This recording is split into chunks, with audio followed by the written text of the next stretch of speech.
I've been here before.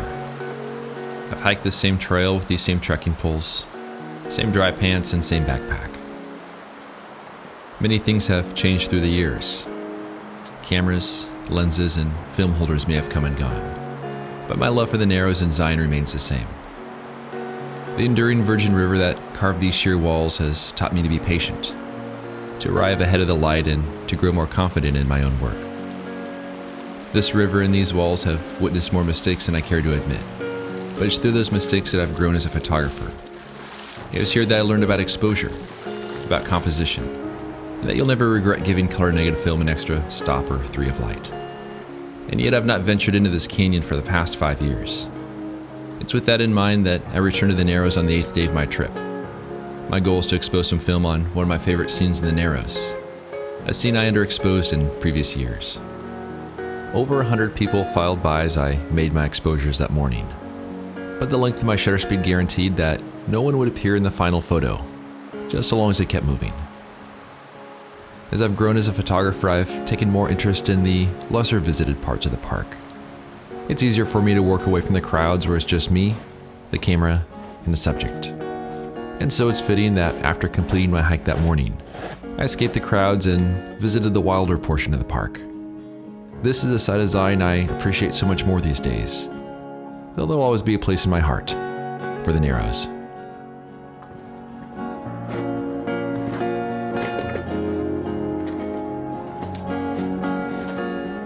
So I had a really early start this morning. My alarm went off at 5 a.m. and my goal was to get the first shuttle up the main canyon, which is at 7 o'clock. So I had to load a little film, some color negative film, make some tea, make some breakfast, and get changed into my dry pants. Now I said earlier that I was not really gonna be doing the shuttle this year, it's because I have the bike. But I decided since I'm gonna be wearing dry pants and all the gear for hiking to the Narrows, figured maybe better to take the shuttle in. In retrospect, I think the bike would have worked just fine. But there was a scene back in there that I photographed maybe, 6 or 7 years ago. And I liked how it turned out, but I was a little underexposed on it. And I think it was because I didn't quite know how to correct for reciprocity failure with codec ECTAR. So if you're working with film, you're doing a long exposure, you need to actually add significantly more time to your exposure at times to counteract the fact that the film just isn't as sensitive in those long exposures. So my meter said to use a shutter speed of, I think it was 3.2 minutes. But according to the reciprocity failure information, that really turns into about 11 and a half minutes. That's a really long time. I think last time I shot that scene, I maybe doubled my exposure, so I was maybe at like 6 minutes, so I was fairly underexposed.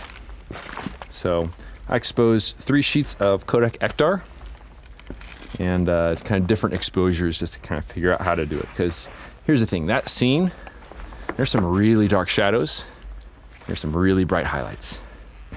So hopefully one of those exposures does a trick. But I guess the nice thing about reciprocity failure in a situation like the Narrows is that the exposure times get so long that even if there's 60 people hiking through the scene, like there was this morning, they're not going to show up. So there is a bright side to it. But now I'm just wandering around again, looking for more subjects. I think I'm at the part of this trip where I'm pretty good from a photography standpoint, pretty happy with the scenes I've shot, but I'm kind of in a exploration phase. So I want to spend some time looking around, checking for some interesting subjects, checking out some new areas, and maybe, just maybe, I'll find something there to shoot. But I'm not counting on it. I'm just counting on having a good time and doing a little exploring.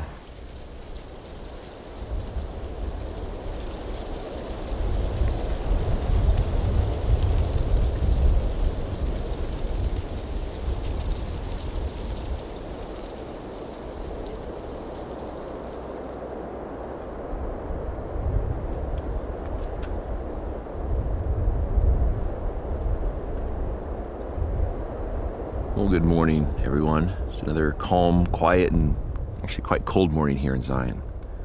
I'm enjoying some tea and some breakfast and just waiting for the sun to come up before I can start doing a little exploring. There's a side canyon I've never ventured into before, and so I want to check that out today. And I don't think I'm going to have anything there to shoot, but at least it'd be good to check it out and see for future years. But I have 2 potential subjects for this afternoon, kind of a late afternoon, and I'd love to see if I can get a composition on those, but got a lot of time to kill between then and now, so I'm going to enjoy my tea, then head down the washes when the sun comes up a little bit.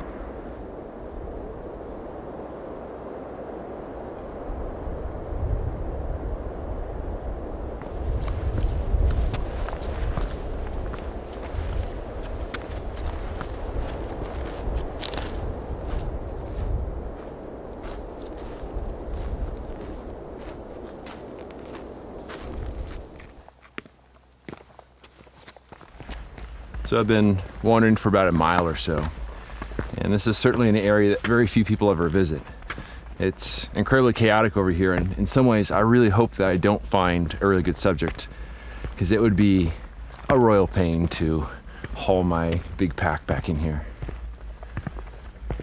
But it's pretty dramatic. Big huge sandstone cliffs, rolling hills of slick rock, some pretty nice trees. Certainly a great morning workout.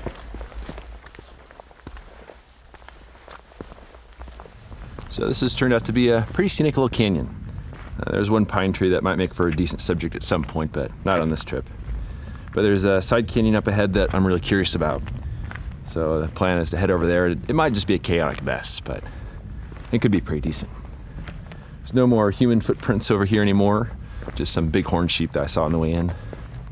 But it's kind of crazy how there's so many wild places in Zion that people never really get to see. It doesn't take too much work to get there, but it is pretty rewarding. So let's head to that canyon and see what potential it holds.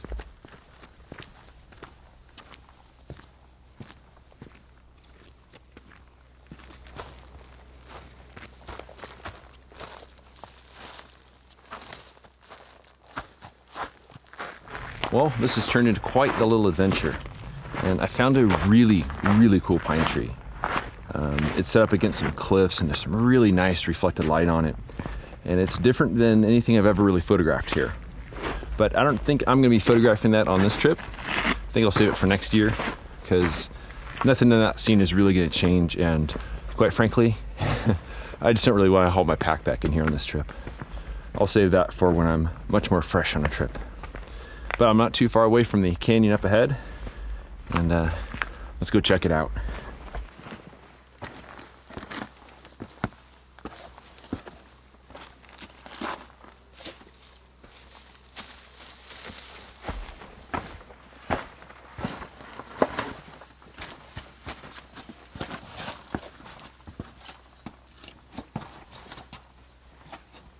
So I went a little ways up that canyon and started running into progressively larger chokestones.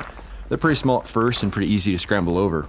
But at a certain point, there are these huge boulders and you just can't get over them. So that being said, I'm really glad I did that hike, because I was able to find that really, really cool pine tree.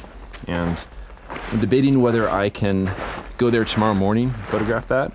But I'll have to take a drastically lighter kit. So the Intrepid, maybe a couple film holders, a couple lenses, but very, very lightweight kit.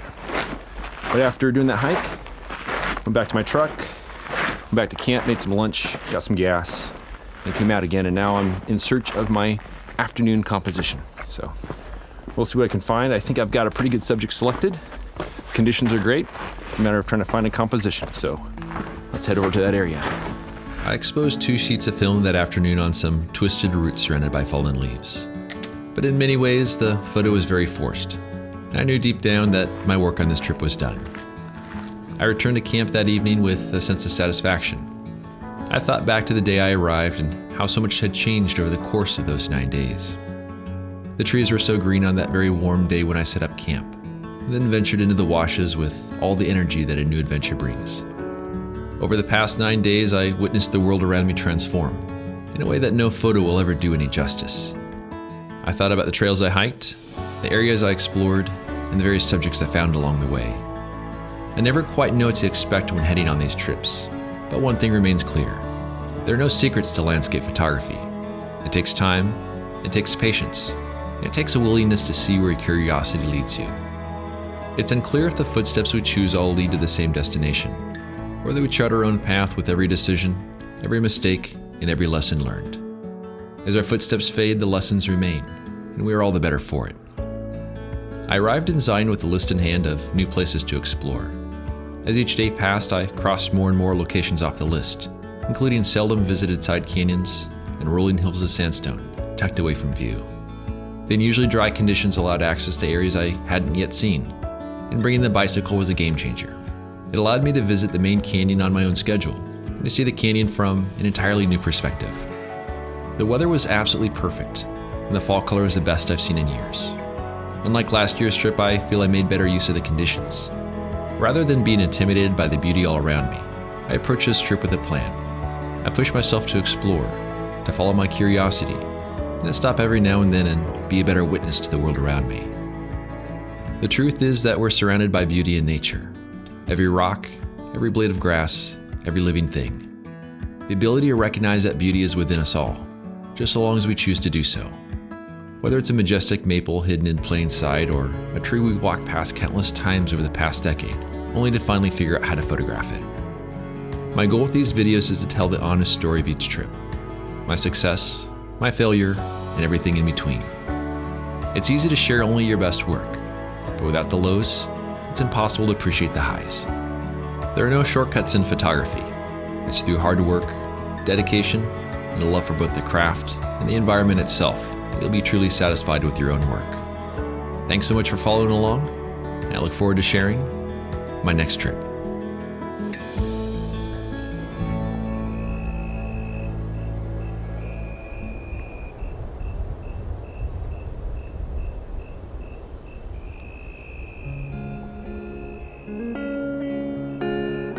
The photo I shot of the route surrounded by colorful leaves fell short of my expectations. Most of the leaves were gathered by the wind, but I filled in some of the gaps with more leaves, and the final photo looks contrived. This subject very much intrigues me, but I didn't find the sort of photo I was hoping for on this trip. Perhaps next time. I exposed 3 sheets of Kodak Ektar in the Narrows, with exposure times of 6 minutes, 9 minutes, and 11.5 minutes. The 3 sheets of film look quite similar, but I found the 9-minute exposure is the easiest to scan. It has sufficient detail in both the shadows and the highlights. I like the soft, expressive tones of color-negative film. Though I'm technically quite satisfied with this image, I don't feel as attached to it as some of my other photos. Perhaps it's because I'm already quite familiar with the scene and somehow standing in my own footprints from years past doesn't have the same impact as capturing it for the first time. Even so, I'm glad to have finally taken this photo. It was great to venture into the Narrows on that chilly fall morning. Thanks as always for watching. I look forward to sharing my next trip. If you enjoy this ad-free and clickbait-free content and want to help me live my dream, a voluntary contribution of just $24 a year helps keep my gas tank full and my film freezer stocked. For more information on how to support me and my work, please visit the donation section of my website at benhorn.com/donate. I also have prints and my portfolio box set available on my website. You can find a direct link down below in the show notes. Thanks in advance for your support.